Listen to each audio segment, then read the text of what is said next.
Yes. मी Anil Sawant, branch 915मध्ये development officer गेली 22 वर्ष काम करते. मी लाजरस सरांना 8-10 वर्षापूर्वी त्यांचं एक लेक्चर ऐकलं होतं. तेव्हापासून माझ्या डोक्यात तसा विचार होता की त्याला भेटावं आणि त्यांचे काही कोर्सेस ऐकत होतो, वाचत होतो, ॲडव्हर्टाईजमेंट पाहिली, म्हणजे रिफ्लेक्ट्स वगैरे मिळायचे. तर एक दिवस त्यांना मी अप्रोच झालो त्यांच्या ऑफिसला आणि त्यांच्याशी जेव्हा डिस्कस केलं तर त्यांचे आत्ता जे चालू असलेले 7 लेवल्स प्रोग्राम आणि पर्सनल काउन्सिलिंग ते ऐकलं. तर मी असा विचार केला, माझा एक 2 एंजिनियर जे आहेत, जे आज MDRT एक्झाम करतच आहे, दुसरा MDRT क्वालिफाय व्हायचा प्रयत्नाला आहे, अशा दोघांना देऊन 7 लेवल्स त्यांचा जो प्रोग्राम आहे तो करावा. आणि त्यासाठी आम्ही तिघंही यावेळेस इथे आलो 17 तारखेला.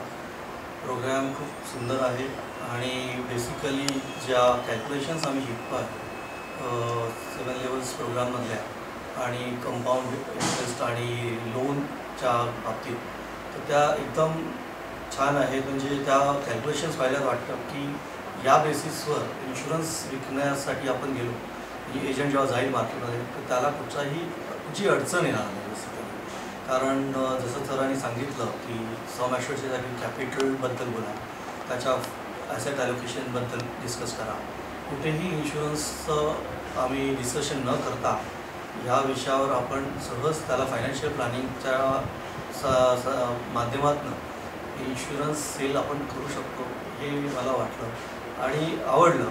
आणि त्यामुळे मला असं वाटतं की फ्युचरमध्ये सुद्धा मी माझी काही बॅचेस यांच्या या ट्रेनिंगला पाठवायचं मी असं ठरवतो आहे. आणि आता हे माझे दोन्ही एजंट आहेत, अरविंद गुरव आणि हे सुद्धा सी आहेत, तेही आपला अनुभव सांगतील की त्यांना कसं वाटतं. मी अरविंद गुरव, ब्रँच 915मधून गेली 22 वर्ष इन्शुरन्सचा बिझनेस सावंत साहेबांच्या हाताखाली करतो आहे. दरवर्षी आमचा बिझनेस ग्रोथ होतो, पण इन्शुरन्स हा विषय काढला तर एजंट लोकांनी इन्शुरन्स हा विषय काढला क्लायंटकडे, तर क्लायंट लोक पहिला होते आहे आमच्याकडे इन्शुरन्स सफिशियंट आहे, हे आहे ते आहे, आम्हाला गरज आहे काय, आम्हाला स्टॉक मार्केट आवडतं, म्युच्युअल फंडचं इन्व्हेस्टमेंट चांगलं आवडते, ते सगळ्या त्यांचं ऑब्जेक्शन्स येतात. एक दिवस आमचे साहेब आले आणि त्यांनी सांगितलं की असं लाजरस सर म्हणून एक programme 7 level to financial freedom म्हणून एक प्रोग्राम कंडक्ट करतात, त्या कोर्सला आपल्याला तुम्हाला घेऊन जायची इच्छा आहे तर तुम्ही येऊ शकाल. म्हटलं आपण as a basically chartered accountant म्हणून 7 लेवल टू फायनान्शियल फ्रीडम हा प्रोग्राम त्या डिफिकल्ट टू डायजेस्ट झाला. म्हटलं काय आता आपल्याला वेगळं शिकवणार, ते आहे. आणि इन्शुरन्स हा जास्तीत जास्त काय इन्शुरन्सबद्दलच जास्त माहिती देते, त्याच्या व्यतिरिक्त काय देऊ शकणार नाही. म्हटलं चला आता आमचे साहेब 22 वर्षाचे संबंध आहेत, साहेबांच्या इच्छेखातर आलो, म्हटलं जाऊया आपण एकदा. आणि गेल्यानंतर आज इकडे आल्यानंतर असं माहिती वाटलं की ह्या प्रोग्राममध्ये जबरदस्त व्हॅल्यू ॲडिक्शन एक आहे. जसं आपण क्लायंटसमोर जाऊन बोलतो की तुम्हाला हा प्लॅन देतो, तो प्लॅन देतो, तो प्लॅन चांगला आहे, मार्केटमध्ये जे चालले तेच विकायचा प्रयत्न करतो. आपण मार्केटमध्ये काय चाललं आहे ते विकण्यापेक्षा क्लायंटला काय पाहिजे ते विकायचा प्रयत्न केला तर ते जास्तीत जास्त सेल यशस्वी होतो. आणि 7 लेवल टू फायनान्शियल फ्रीडममध्ये आपण एकदाच इन्शुरन्स हा शब्द कधी विचारला जातो त्याचा, आणि तो मग सेल एकदम सॉफ्ट आणि स्मूथ होतं. त्याच्या फायनान्शियल नीड्स काय, फायनान्शियल ॲनालिसिस करतो, प्रेझेंट गॅप काय आहे त्याचं, त्याला भविष्य काळामध्ये येण्या पेन्शनरूपी रक्कम किती यावी त्या संदर्भात आपण बोलत असतो. कुठेच आपण एकदाच त्याला सांगत नाही बाबा तू इन्शुरन्स कर की हे घे तसं घे, आणि त्यामुळे तो क्लायंटचा डायजेस्ट होतो. आणि जेव्हा आपण त्याला विविध ऑप्शन देतो, जेव्हा आपण त्याला विविध ऑप्शन देतो तर त्याला सगळे options every to contribute in terms of requirement of pensions and other thing. पण इन्शुरन्सचा ऑब्जेक्ट असा आहे की छोट्या अमाऊंटमध्ये त्याचं जास्तीत जास्त भविष्याचं स्वप्न पूर्ण होऊ शकते. त्यामुळे ह्या पासून आम्हाला ही व्हॅल्यू ॲडिशन मिळाली की येणाऱ्या भविष्य काळामध्ये कोणताच सेल करताना ह्या बेसिसवरती जर आम्ही सेल्स केला 7 लेवल टू फायनान्शियल फ्रीडमच्या बेसिसवरती, तर मला वाटत नाही की कोणी ऑब्जेक्शन पुढे समोर ठेवतील.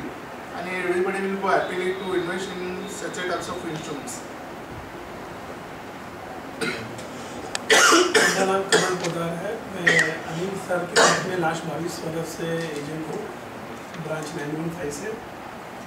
मेरा पर्सनल अनुभव ये है, इन वे ऑफ एजुकेशन में CFP मैंने किया है और जो राधा सर का ये जो कोर्स है 7 level of financial planning, last 3 महीने पहले अनिल साहब ने मुझे बताया था कि ऐसा कोर्स है जो अपने को करना है, और हम लोग सर के साथ में थोड़ा पर्सनल कंसल्टेंसी भी कर रहे हैं।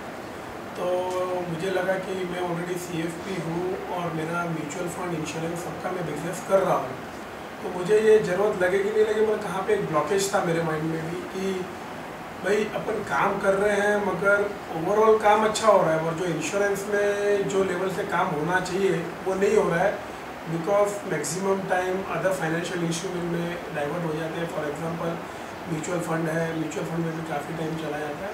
तो मैंने बोला चलो सर के साथ एक कनेक्टिविटी रहेगी और अपने को कुछ नया सीखने भी मिलेगा। तो मैंने लादा साहब से कांटेक्ट अनिल साहब ने करवाया मुझे, तो उसके बाद में हम लोग ये कोर्स को कंडक्ट किए और अभी मैं यहाँ पे लोनावाला में हूँ लास्ट 2-3 दिन से।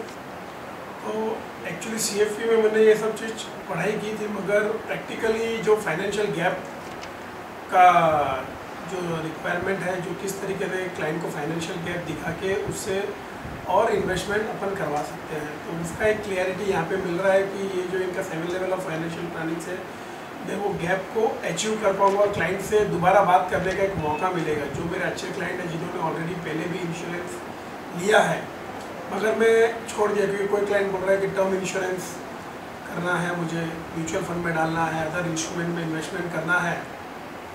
तो वो हिसाब से मैं बोला चलो भाई अभी जो तरीके से क्लाइंट का फ्लो है, जो तरीके से क्लाइंट का विचार है, उसमें हम लोग बिजनेस कर रहे थे।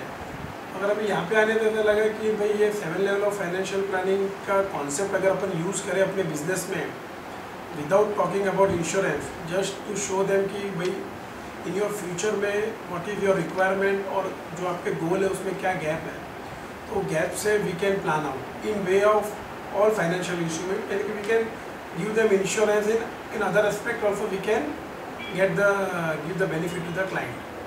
तो ये मेरा पर्सनल एक्सपीरियंस है, अभी मैं कर रहा हूँ, आगे आगे मैं इसको प्रैक्टिस में यूज़ करूँगा उसके बाद में। Right now the experience is good. Thank you.